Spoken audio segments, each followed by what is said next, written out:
Hello, everyone. I hope you're having a great night. So we're here tonight to help you understand that native plants are fun and they're important, and we should all have at least a little patch of them in our home landscaping. So why native plants? The most important reason for me, and the reason why I'm doing this, is conservation. Native plants are losing habitat. They have been for hundreds of years now as a result of development, invasive species, in the beginning settlement. And there's really, the invasive plants can't replace them because they are linked to our native pollinators and they are specifically adapted to where we're living now. So we need to do everything we can to help them. And one of the things we can do is to bring them into our home landscaping, and we could create these great corridors that link our farms and our cities and our natural areas. And the important thing is to remember, you do not have to have a crazy wild native patch unless that's what you want. You can find a native plant for whatever spot that you have in your yard. And they're beautiful. And here's some examples of how beautiful they can be. So the top left picture here is my prairie smoke from this last week when there was a little, actually, what was it, 2 days ago or yesterday? There's a little snow on the ground. And we have New England aster, which is a beautiful wetland plant that can grow in part shade. Butterfly milkweed is our monarch host plant. Monkey flower is a great shoreline plant. Prairie onion takes a few years to get established, but it's really well behaved, cute little plant. And of course, coreopsis, who doesn't need a little bit of yellow to brighten up the garden. So the first thing you need to do when thinking about putting natives into your yard, unless you just, run over to the native plant sale, pick a few things up, and then fit them into the gardens you already have, which is totally a possibility, is to plant it. So you'll need to know a lot of this goes to regular run-of-the-mill gardens too, with your cultivars and things you find at every garden store, but you need to know your space. So the soil type is important. Do you have that really heavy clay fill that a lot of the cities do? Or do you have a nice sandy soil like I have at my house? So you'll need to figure that out because different native plants are adapted to different soil types. Also moisture, of course. Do you have a wet spot you need to fill in? Or do you have a rock garden or somewhere in between? And then, of course, the amount of sun you get. Full sun, partial sun, or shade. There's a plant for every spot, but you'll need to know. Next, you'll need to select your style. And this is what I was talking about. You don't have to have a crazy wild patch. You don't have to have a really formal garden, which is, everything in its place and maybe mulch in between. You could have something in between all along that gradient. And you'll need to figure out what really fits your style. And this really influences your plant selection nearly as much as what type of soil and moisture you have. Because as I said before, some of these natives are really well behaved, and some of them are just going to spread as much as they can because that's what they evolved to do. They're just doing their job. So you'll need to know what kind of plant you have on your hands before you try to put it in the garden. So you'll need to get to know your natives. You can talk to a professional like myself at Seed to Site. You can visit other people that have native gardens. I know a few of you on this call tonight have some gardens that I put in. You can talk to those people about how it's going. You can go to native plant websites. So there's seedtosite.com. There's Prairie Moon over in Winona, has a great nursery and lots of good information. Prairie Restorations Incorporated is up in Princeton, and that's another good resource. Or you could check out different college websites and go to your garden centers in the area. Seed to Site is also a native plant nursery, so we can help you out. We're doing things by appointment, and of course, the plant sale in partnership with the Historical Society. So there's another resource for you. Another thing you need to consider when planning your garden is to fill all the seasons. That way you have blooms throughout. If you're going to be serving pollinators, you want to make sure that they are not having a whole bunch of food in the fall and then there's just nothing in the spring when they first emerge. So you have to think about what time of year things are going to be blooming, how tall they're going to get, how they're all going to fit together, and then make sure you have diversity. Don't just plant a bunch of things in the aster family. Make sure you get some things from the carrot family and the mint family, because the more diversity you have, the more pollinators you can serve and the more beauty you get. So certain pollinators are actually going to lay their eggs for their caterpillars on just certain host plants. So a lot of people know about monarchs and milkweed, but there's also things like the black swallowtail and things in the carrot family. So you'll need to consider those as you're planning. To get to some more of the fun pictures. Here's an example of a spot you might have in your yard. So this could be a dry, sunny site or maybe a medium moisture sunny site. And it's perfect for a lot of our prairie plants. And this is just one example. You have golden alexanders for spring flowers and those swallowtail butterflies. You have prairie clover, which can host skipper butterflies. You have your monarch milkweed. And these are the midsummer bloomers. And then in the late fall, you'll get your sky blue aster. And this is a small sampling. There are hundreds of prairie species you can choose from. You may also have a wet spot, like a little depression in your yard. It doesn't have to be an actual rain garden. It could just be a spot that the water collects in already. You could certainly choose to put in a rain garden, which is a spot that you actually channel the water into, and then you'd plant that a little more heavily, but you don't have to. And these are some of the beautiful flowers that you could find in a space like that. So a lot of these can do part shade. The swamp milkweed, even though when you find it out in nature, it's usually growing in full sun, it can actually grow in almost full shade. So these things, although you want to try to match the habitat that you'd find them in, so taking a walk out in the wild is a good way to find out about these plants. Some of them don't necessarily have to go in exactly that spot. There's a little bit of flexibility in there.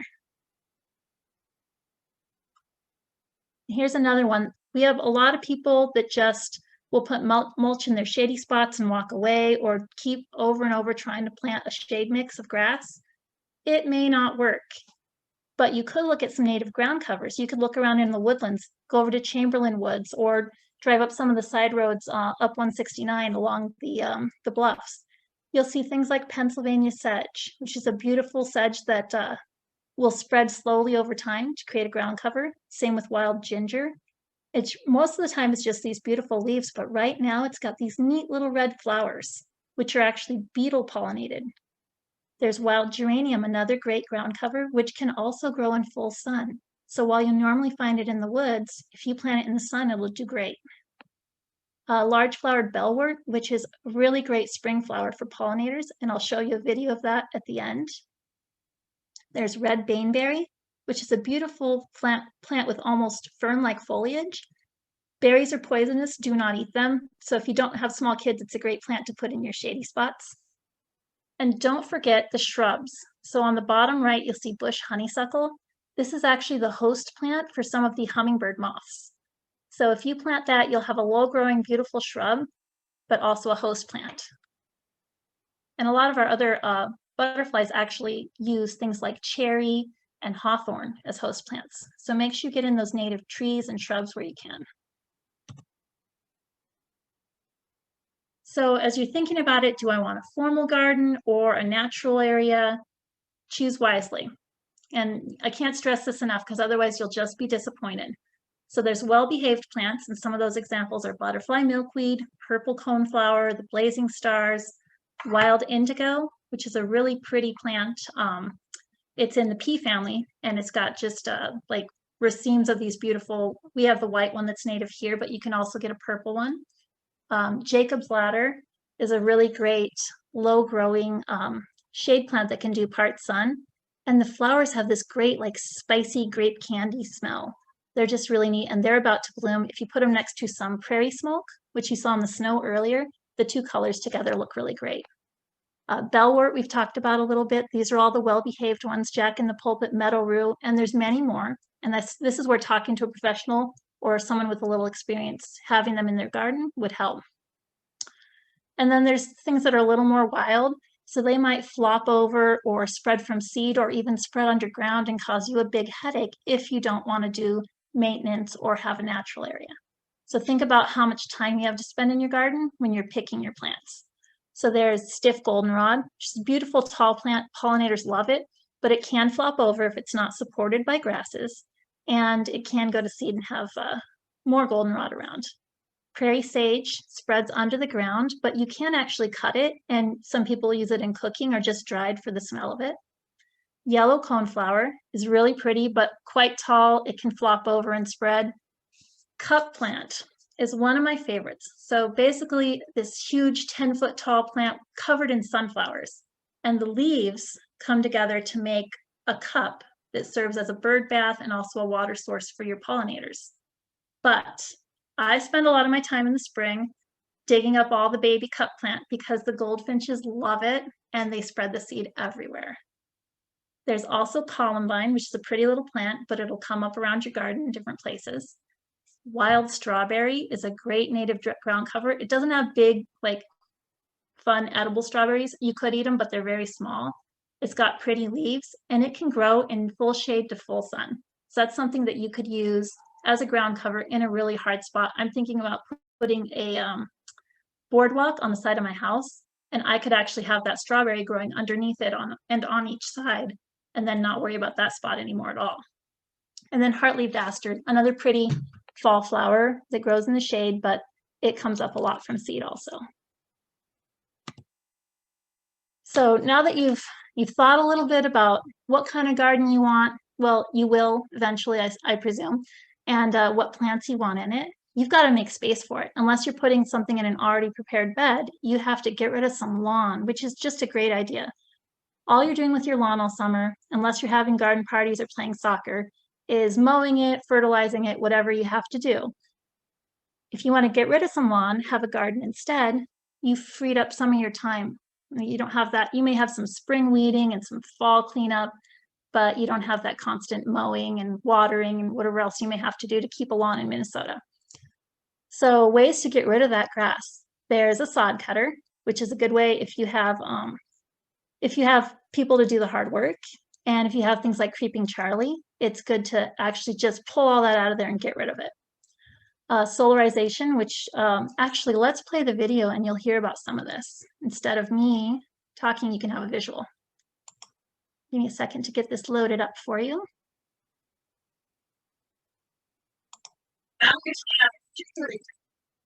Can everybody hear that? A thumbs up, maybe? Or... Oh, that's right.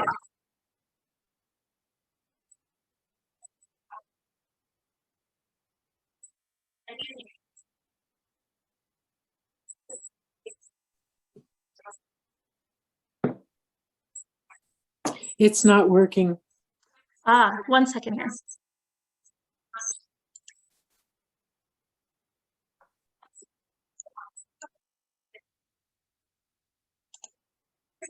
Oops.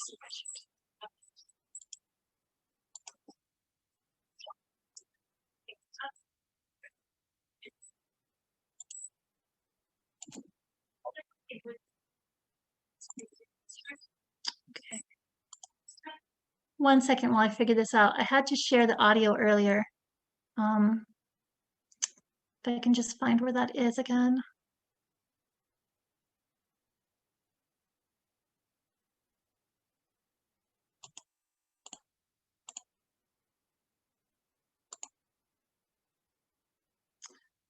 Okay, well, maybe I will just narrate for you. Oh, share sound. There it is. Sorry about that, everybody. All right, let's go back. Out here today on a particularly difficult spot to create a prairie, and the reason it's so difficult is because of this gravel bed that I'm standing in and the tiny Siberian elm trees that are coming up everywhere.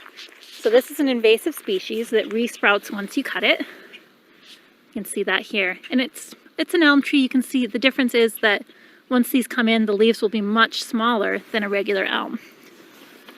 Now, if this were just lawn, there's a couple ways you could get it ready for planting. The first would be to solarize it. So lay out a tarp or some clear plastic, leave it on over the summer months, and then once you take that up, everything underneath should be cooked, including weed seeds. Another way would be to get a turf cutter and simply cut it, roll up the turf, and haul it away. We can't do that here because of all the gravel and the little trees. So what I'll be doing is cutting all those Siberian elms a couple times this spring to use up their resources, and then sheet mulching. Sheet mulching is just layers of cardboard, newspaper, and compost. We'll pile that all on top of this site, so then we'll have some good soil to plant it, and we'll throw out our seed. However, the gravel by itself is not a reason not to plant your prairie. If you get the right seed mix, you can plant directly into an old gravel bed and end up with a beautiful prairie. And actually, I will show you in a little bit one of those gravel beds that turned out as a great prairie. So that was our three methods: sod cutting, solarization, or smothering sheet mulching. And I assume that video worked out, or Kate would be letting me know. So here we go. This is one that we actually removed the sod on. So on the bottom left here, you can see that this was all lawn. Some poor guy had to mow. It was terrible. We removed it all, got it down to the bare ground, and then planted. Now, if you look on the right side of that top picture, there is a gravel bed there. It was actually pretty firm, and we were surprised to find it there. And it did not matter. The plants that wanted to be there found a way, and they grew up tall, and it's a really beautiful site now. So planting tips, if you're going to use, instead of seed, that was a seeded prairie, if you're going to use actual plants with roots already, there's a few things to remember, and this really applies to all plants, but I do a lot of volunteer plantings, and these are some of the common mistakes that I find, because I always go back and check and make sure everything's safe in the ground, because these are my babies. But try not to disturb the roots too much on some of the plants that are more fussy. So spiderwort is one of those. The butterfly milkweed, because it has that sort of tuberous root, it does not like to be disturbed at all. And these are things you find out with experience. Some of them you can tell by just looking, like the spiderwort roots, they look like an organism that's about to walk away. They're neat, and it just looks like you shouldn't be touching them. But sometimes it just takes experience to figure this stuff out. Make sure you plant them at the correct depth. And then they won't need any watering or fertilizing once they are established, but in that first growing season, they'll need to be babied a little bit, depending on the weather. So I want to show you some videos. I see there's a mistake there, so ignore that first one. But I want to show you some videos of some of the mistakes that I found at a recent volunteer planting. And they're pretty much across the board, I find them. So let's take a look here.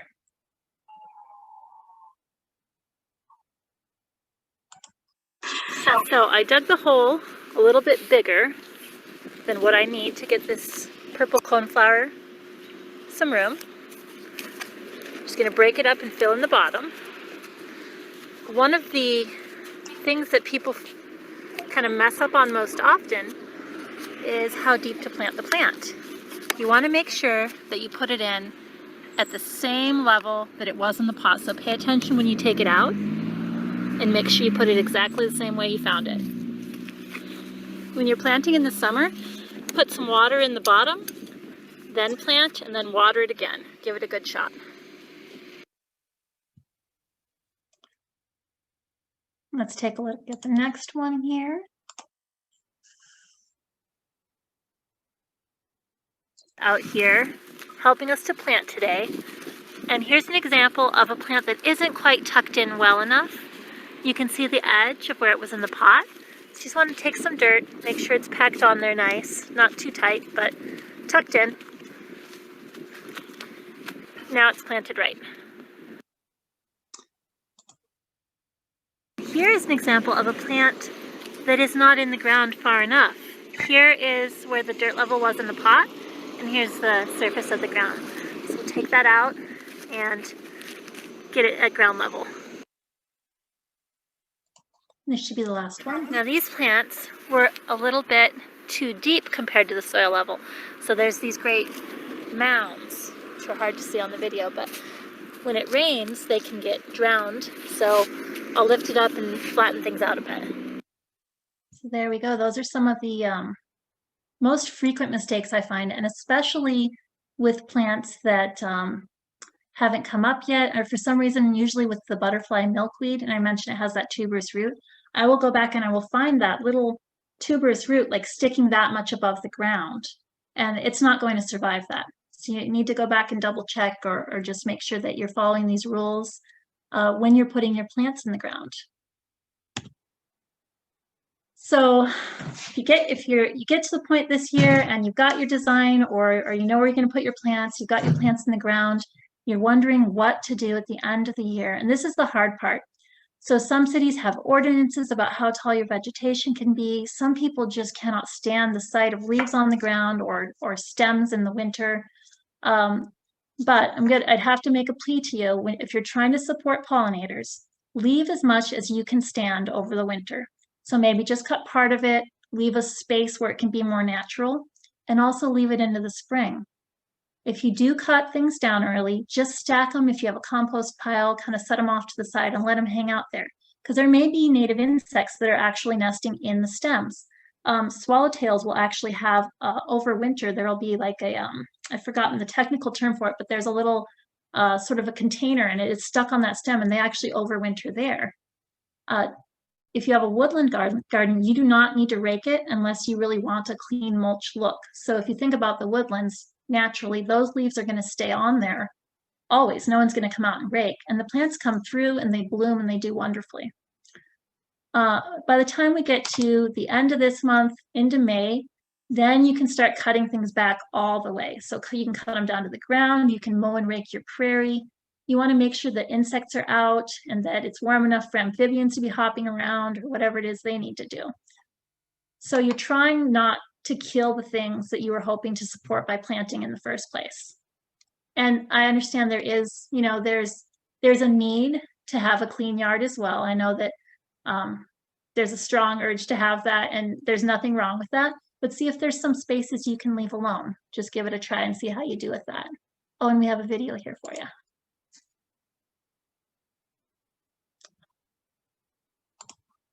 This is one of Seed to Sight's first seeded prairies in a residential neighborhood, and this is in North Mankato. As you can see, some of the veg is still standing here in April, and some of it has been cut back. That was last week. We took out about 2/3. The reason we're leaving some is because there's still insects living in the ground, living under the leaves, and also in and on these stems. And we want to wait for them to emerge, so we wait until it really gets warm. So you'll see the bees flying around, and you won't see any more cold temps in the forecast. We have a few 30s coming up around here. If you look in here, you'll see it's just starting to green up, and you might notice there's some invasive species. This little scilla is actually not native to Minnesota, and it can take over your prairie pretty quickly. There was just 1 or 2 in here last year, and now there's a sizable colony. So that's something that you can work on. You can take invasive things out of your established prairie. There's also a little creeping Charlie in here, and that can be pulled out. But one thing you shouldn't do is use pesticides or herbicides, because then you're defeating the purpose of having all this beautiful native vegetation. Now, this doesn't look like much right now, but it's going to green up, it's going to be tall and beautiful, and that brings to mind some more work we have to do. So North Mankato just recently passed an ordinance, and we are going to need to expand our borders. We originally did a 3-foot border of buffalo grass, and some of the tall babies decided to come in. So we're going to extend that to about 5 feet to make everybody happy, even though there haven't been any complaints here.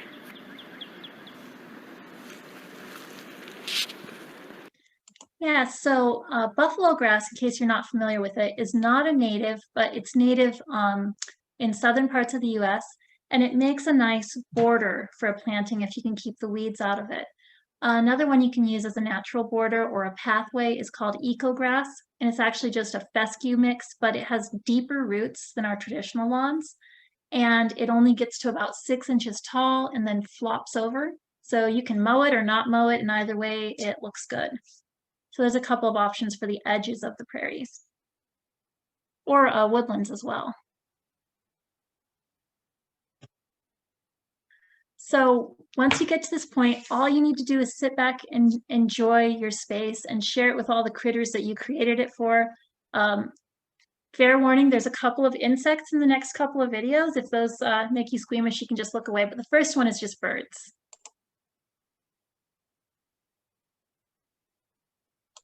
So this is my cup plant.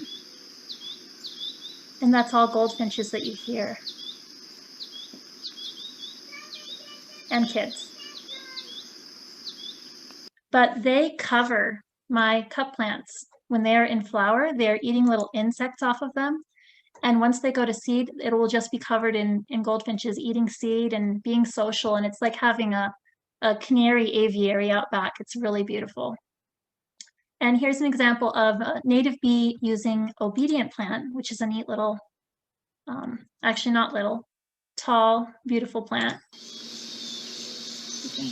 Just a little, it's either a mason or a carpenter bee, I think, just crawling in and out of these flowers, enjoying itself, doing what it's supposed to do.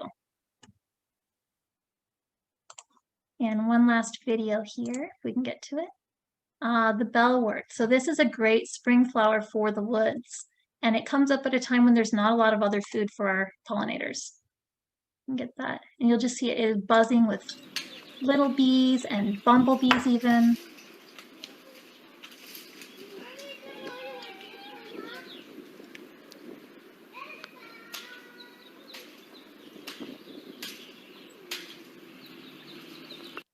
And that's another thing you'll notice in all three of those videos, that you hear lots of birds singing and you hear kids playing, and we're not covering the gardens or the yard in chemicals, and we're providing the things that these animals have evolved with. They're adapted to hang out with, and they are enjoying it. And I guess at that, there's a few more slides here. Just this shows you an example of the diversity of milkweeds that we have right here in Nicollet County that are good for gardens. Although I might say with a caveat, the lower right is showy milkweed, and that one will spread under the ground, and you'll want to have a large space for that one. But the other three are pretty well behaved, beautiful plants for monarchs. In case you don't know, monarchs only lay their eggs on plants in the milkweed family, so you want to make room for those. And winter interest. So everyone always thinks of like dogwood with its red branches, or evergreen trees. Look at these cute little cone flowers, which we then used in our snowman. And just a pretty little sweat bee on a coneflower here. And with that, I could open it up for questions. We could look back at the slides if anyone's interested, but thanks for listening in tonight, and I look forward to hearing your questions.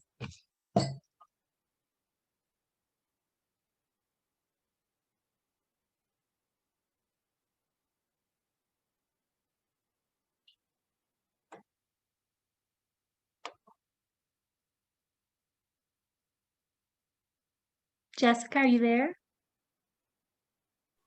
I am here. Okay, I wasn't sure if I posting in the lost chat. it. Sorry. So maybe if I you have just been questions, talking to if you have myself. questions for Genevieve, feel free to turn your camera on, unmute yourself. We've got a lot of people that are here tonight, and hopefully you've got some questions for Genevieve, as long as you've got her here.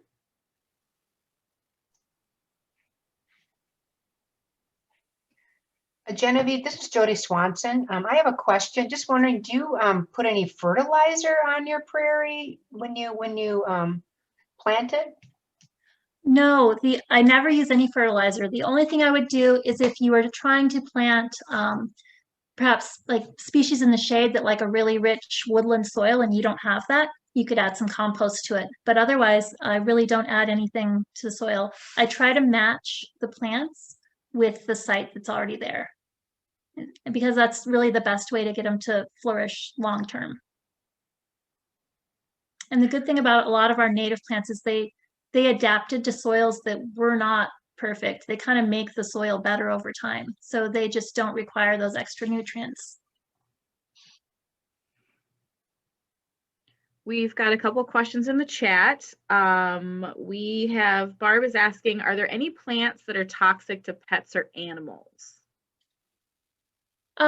Yes. I don't, so I mentioned that baneberry is poisonous, but I'm not sure what animals it's poisonous to. And there are things out there that are poisonous even to humans, but I tend not to grow those ones. So I recently came across some death camas seed, which apparently can make you very ill if you even eat one seed. And I've decided not to grow that, even though it's a really neat little flower. Most of the things that I'm putting in the garden, as I think about it, they won't make you itchy or sick or cause allergies for the most part. I've never found any dead creatures in my garden, so there's no cats out there munching and getting sick. There was a point in college when I was growing milkweed seeds inside, which are toxic. That's why the caterpillars like them, to avoid predators. My cat ate them, and the cat was fine. So it's a good ending to that story. Otherwise, I'm not aware of anything specifically that certain pets should avoid. I know the cats like the mints. We've got another question. I live in a very wooded area that explodes with nettle. Are there ways to displace the nettle? And it's a wooded area that is very shaded. Yeah. So I would say what's missing is all those other woodland species we were talking about. So I would probably approach that by removing patches of nettle and then planting with more desirable species. So if it's a large area, instead of tackling all that nettle at once and leaving bare ground, you could select sort of garden size areas, take out the nettle, wear your big gloves and dig it out, and then plant things that you'd rather have there. And then they should take over in time. And you can also, with a lot of things that are re-sprouting from their roots, and nettle does tend to form colonies, if you keep cutting them back with, say, a weed whipper, over time they will run out of energy. You do want to be careful, though, about getting rid of all of the nettle, I should say, because nettle, if I remember right, is one of the host plants for the tiger swallowtail. I believe that's the right one, or the red admiral. I'd have to look it up again, but it's a host plant for a butterfly. So it's good to have some. It is a native plant, but you don't want it taking over the woods. Excellent solution. Kathy says, a huge part of my yard is myrtle, transplanted from my parents' yard 30 years ago. What is the best way to eliminate a lot of it to make room for native plants? Let's see. I actually have not had the pleasure of working with myrtle yet. I'm not even sure what type of root system it has. So depending on how deep it is, I think I would try either the solarization, cutting and then solarizing, or smothering. But again, I would need to check and see what kind of roots it has. So if they're shallow roots, solarization should work good. I'm assuming they're spreading under the ground, so sheet mulching might not be the best plan. If they have deep roots they're both deep and spreading, it might be a hand digging situation, which you might need to find like a high school kid or someone that's looking for summer money to come out and help you with. But again, if it's shallow rooted, you should be able to take care of it with smothering. Or I'm sorry, solarizing would be the best choice. Kathy does say it's myrtle, also known as vinca. Okay. Yeah, and I have not had to take out an invasion of that yet. All right. Looks like we've got a couple more here at least. We've got another one that says, I live in the river valley, excuse me, and the hillside seedbed is filled with invasive species, burdock, cucumber vine, and many others whose names I don't know right now. How would you suggest taking control so we can make this friendly to pollinators? Thank you. And was this on a bluff on a slope, or she or he say? We'll see. Yes. Okay, so taking back the bluff. I would say, like things like the burdock, you want to cut back as much as possible, because birds and bats can actually get stuck in the seed and die when it goes to seed. So that's a pretty bad one. Overall, when I'm dealing with a bluff, you want to take it in small parts. So if you take everything that you don't want out of there at once, you might just end up with bare soil, and you're going to have a big erosion problem, and we have enough of that going on in this area. So take out small parts, plant smaller plugs. Don't dig great big holes and put in big plants. Pick out some things that will do well. Things that spread are good for the hillside. Things like geranium. Let's see. You'll find a lot of like trout lily and hepatica in the woods right now, and they make nice colonies. Some of those asters I talked about that are so prevalent, those you can throw seed out. Asters and goldenrods, you can throw the seed out there and they should come up.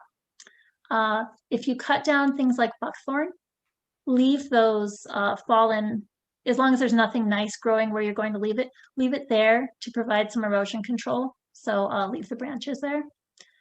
Otherwise, I think that's really the key for bluff restoration is take it slow. So don't bite off more than you can chew and end up with a bigger problem. That's certainly something that myself or someone like me could come over and consult with, because that's kind of a delicate situation. So feel free to get in touch if that's something you want to tackle and feel overwhelmed by it. All right, so back to Jody, who had the original, the first question. And Jody says, if changing yard into prairie plantings, will we expect an increase in insects which annoy people? Black flies, gnats, mosquitoes, ticks? No, so mosquitoes, by the way, hi Joey. Mosquitoes are looking for wet spots, you know, to breed, and that should not bring more mosquitoes into your yard having a prairie planting. And what you'll actually find is you get more of the predator insects and things like bats and birds that eat insects in there. So you actually could find a decline in the unwanted pests by planting native. So where I showed you the flocks of goldfinches, and it was hard to see in the video, but there's really a lot of them when the season is right. They'll go in, the insectivorous birds will go in and they'll eat the unwanted guests. You'll never eradicate mosquitoes. Like, I'm not telling you your prairie is going to get rid of mosquitoes, but it will help to keep them in balance. Yeah, this is Jody. It's exciting to know that it won't make it any worse. Yeah, we're looking forward to hopefully having you come out this summer. That would be wonderful. And you know, I get a lot of questions like, will it increase rodents, or am I going to see skunks or coyotes coming out of there? And there is no reason that it would increase the number of any of those animals that we don't want to see around. If they were in the neighborhood before, you know, they're probably going to be there occasionally, but they're not going to suddenly set up shop just because you planted a pollinator patch.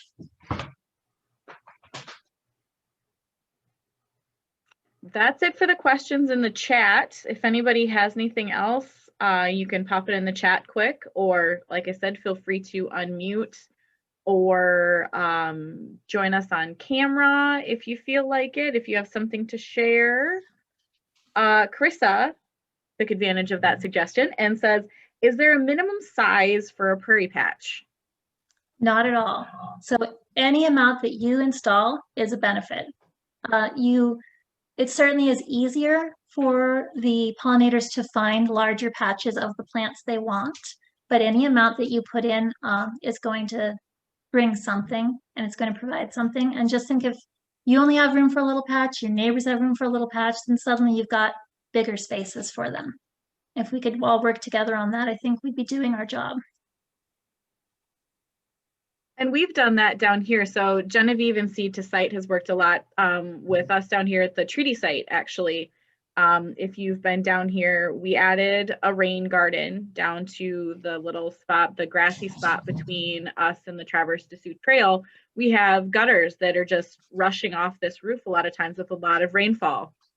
And we installed there's just a little rain garden there. And then we've got little patches here and there in the front. There's a little bit off to the side of the sidewalk. So we've found little spaces to take back areas away from grass and concrete and turn them into little baby pollinator patches out here too. And that's been kind of fun. So if you get a chance, even if we're not open, come on down. We've got indigo. We've got all kinds of pretty stuff down here that blooms year round too before you head out on the trail, which has also been restored to native plants. So if there's something out there you like, there's blue stem, there's all kinds of stuff. So there's places around town to get a feel for what kind of pollinator you want. Ours is not one of the big wild ones. We have pretty contained plants outside of the asters that do grow like crazy out here, and they pop up everywhere along with the black-eyed Susans, but they're really fun and they're super easy to take care of. We just keep them mulched. Katie asked, do you sell prairie plants, or can you give a recommendation for plant sources? Yes, yeah. So I kind of like skipped over that in the beginning, but we grow our own native plants at Seed to Site, and nearly all of our seed is collected in the adjacent counties to Nicollet County. So we go to LaSure County, Blue Earth County. Our farthest reaching collection spots would be up by Wilmer or over by Faribault. So it's all Minnesota seed that we grow, and we have a nursery. We think probably later towards summer you could come by appointment, or oftentimes I'll bring a truckload of plants out to people who are interested. We may be selling at the new country store in Henderson this year, so I'll keep everybody updated on that. We have a Facebook and a website that you can look at. Other places that I'll go to when I run out of what I need, Prairie Restorations Inc. is up in Princeton is their retail site. And it's fun to go there and see what they have. They usually have good stock of everything. And then there's Prairie Moon over in Winona. They sell more seed than plants. You have to get them at the right time to get their plants. But they also get theirs from a little farther away. Like I've seen seed from Pennsylvania on their shelves. So you have to think about what you want. And I should mention, I guess, for those that may not know, locally collected seed is called local ecotype. And sometimes the stuff that's collected from very far away, it blooms at a different time than our native local ecotype. So it's important to think about how that might impact pollinators if we get all of our seed from Kansas or Pennsylvania. So generally try to do the best you can on local sourced plants and seed. And some of those places like Prairie Moon and those places, and the U of M, I think, does too, and some of the master gardener sites around, they have little maps that'll tell you what's native even to your county, right, Genevieve? Yes. Yeah, that and one of my favorite websites is minnesotawildflowers.info, I believe it is. But they have done a great job of just building a website that is entirely native Minnesota flora. And they'll have a few invasives in there just so that you can see what they are, but it helps with identification, with knowing where it grows, what habitat it grows in. It's a wealth of information. Awesome. We have one more question here. Joanne asks, what can you tell me about snake root? I had a lot that was invading a garden. Snake root. Okay, and I'm thinking you're talking about the white snake root that grows on the edges of woodlands and has the white aster type flowers. Well, the smaller aster type flowers. Joanne says yes. Okay, yeah, so if it is invading, you should be able to just dig it out. It's a native plant, Agritina altissima, as long as we're talking about the same thing. So it is a native plant. It is beneficial to pollinators, but if you get too much of it, you shouldn't feel bad for removing some. You probably can't eradicate it. You must be near a woodland, and I'm sure it's growing in there as well. I would say learn to love it and remove what you can without damaging the whole population. Is there a plant that might help keep it in control at all, Genevieve? See, now that's something I don't often think about as to how to control the native plants. I would say anywhere there's a plant growing is a plant where another plant can't grow as well. So plant something with a little more presence that you want to have there. So in a shady area, I might say, I don't want as much snake root. I'm going to try zigzag goldenrod. And that's also, if it gets the right spot, it can be a little aggressive, but maybe you'd rather have that yellow plant there. Or plant a ground cover that might spread, like, say, wild ginger, if it's the right, I don't know if we're right on the border where it's getting to be a sunny spot. You might be in this case. But think about a plant that competes well. And feel free to message me if you want to give me more details and get some more ideas on that. You said it's more shady, less sun, more shade. Yeah. You could even do, well, and it depends on what kind of garden you have there too. I was gonna say you could do something like a native shrub like bush honeysuckle that I was talking about earlier. And that it spreads usually slowly, sometimes not as much. So it's site dependent, but it spreads slowly and it's low growing and it has beautiful yellow flowers. You could have some asters there instead. Some of the plants that like aster or that like part shade or all shade. I like the sky blue aster. There is a heart-leaved aster that has very pale lavender flowers. And that's a nice one too. So just think about what might be able to compete in there. So a couple of options for you, Joanne, as you're thinking about what to do about that snake root. She wants to know if you have any of those available. I do. I will have the goldenrod and the asters available. I won't have, so the, I don't have a lot of the harder to grow woodland plants yet because they take time to get big enough. And I'm just sort of, my nursery's just sort of getting started still. We're in our third season really. So if you're looking for things like wild ginger, if you want to add bloodroot out there, you should head over to either, you could go to Prairie Resto. Another one that I like is Outback Nursery in Hastings. They sell a lot of trees and shrubs. They also will sell you a whole flat of, say, wild ginger. And that would be a good spot, you know, a good way to start your colony.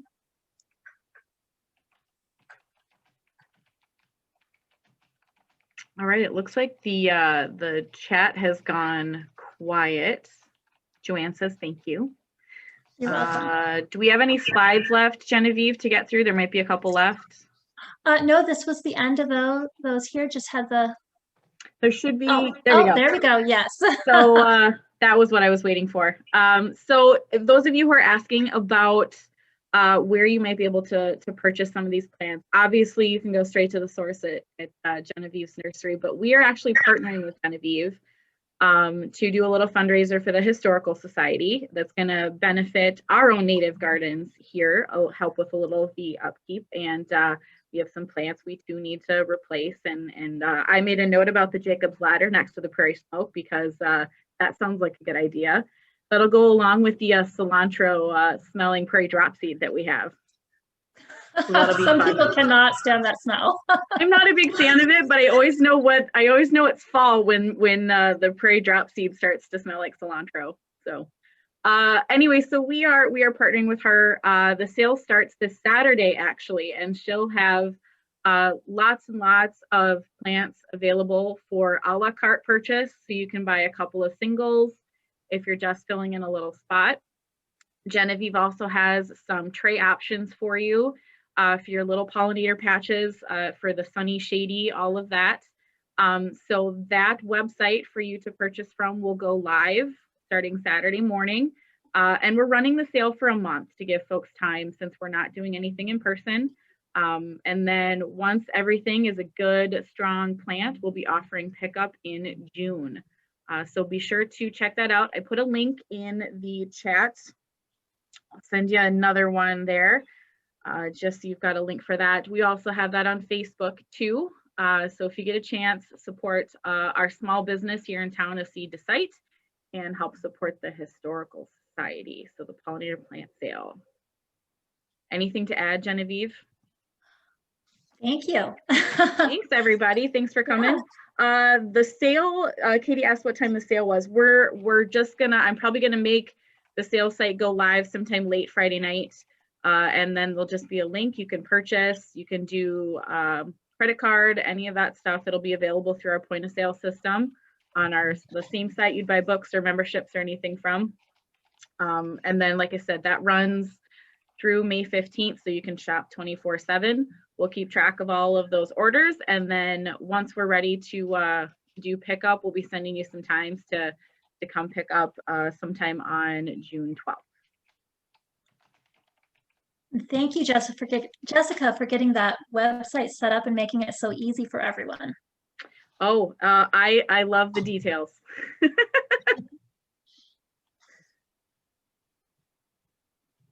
Jody says, thank you. Seed to Site did a plant inventory of our yard and woods, and it was very helpful. So a little plug for Genevieve, and we're happy to plug Genevieve and Seed to Site as well. And if you're really lucky, her kids will come along and you'll just have a hoot of an afternoon if she's out at your place. They're very wild. There are tons of entertainment. Joe has a big swing, and they really use that swing. Fun. All right, if there aren't any more questions, we're just about here at our hour mark. And we'll wrap it up, say thanks, and thanks to Genevieve and all of you for coming. At one point, there was 30 of us on this program tonight. So native pollinators are a strong program for all of us. So thank you, and everyone have a great and safe rest of your night. Thank you. Good night.